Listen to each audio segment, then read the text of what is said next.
At the start of the 20th century, scientists had a good estimate of how old the Earth was, at least several billion years of age.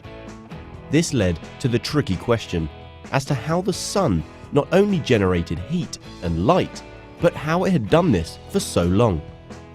Theories based on known science made no sense. It was impossible that the conventional chemical combustion of a fuel could be sustained for so long, and other ideas of gravitational shrinkage ran into similar time constraints. In 1926, just after it was found that the Sun was only made mainly of hydrogen and helium, Eddington proposed that nuclear fusion might explain the enormous energy output and longevity of a star. It was Hans Bethe in 1939 who proposed a route of making helium from hydrogen, elements that were known to be dominant in the Sun. Fusion is the joining together of light atomic nuclei to produce a heavier one. It may sound simple, but the conditions needed to bring together positively charged nuclei and overcome mutual repulsion are extreme, to say the least. Consider the simple example of fusing deuterium to make helium. When two deuterium nuclei fuse to make one helium nucleus, there is a small but measurable loss in mass, about 0.5%. We need Einstein and his famous equation, E equals mc squared. This equation links mass with energy. They are the same thing. E equals energy measured in joules, m mass in kilograms, and c speed of light, which is 3 × 10 to the power of 8 meters per second.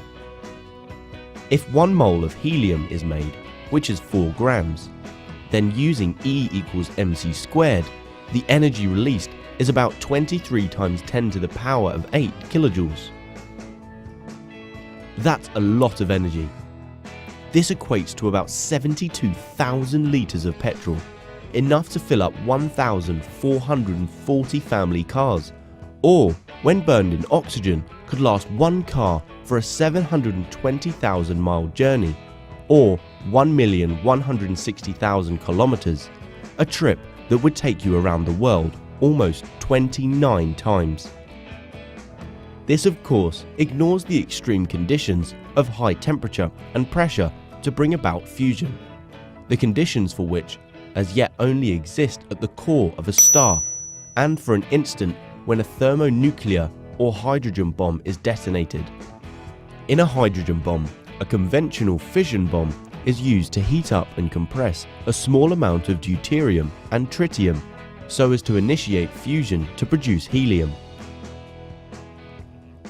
Scientists have been trying to control the fusion reaction for over 60 years, so it can be used to generate clean energy.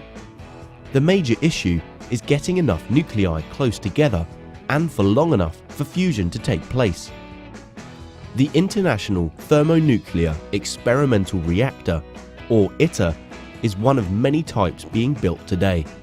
It will use deuterium and tritium as fuel in this fusion reaction. Consider this: a 1,000 megawatt coal-fired power plant requires 2.7 million tons of coal per year, whereas ITER would only require 250 kilos of fuel per year, half of it deuterium and half tritium. While deuterium can be sourced from seawater, tritium, due to its short half-life and rarity, must be made via neutron bombardment of lithium, an element which seawater also contains in large amounts. This explains why we have tried for decades to recreate the Sun here on Earth, but it always seems that success is just around the corner. Well, maybe next year.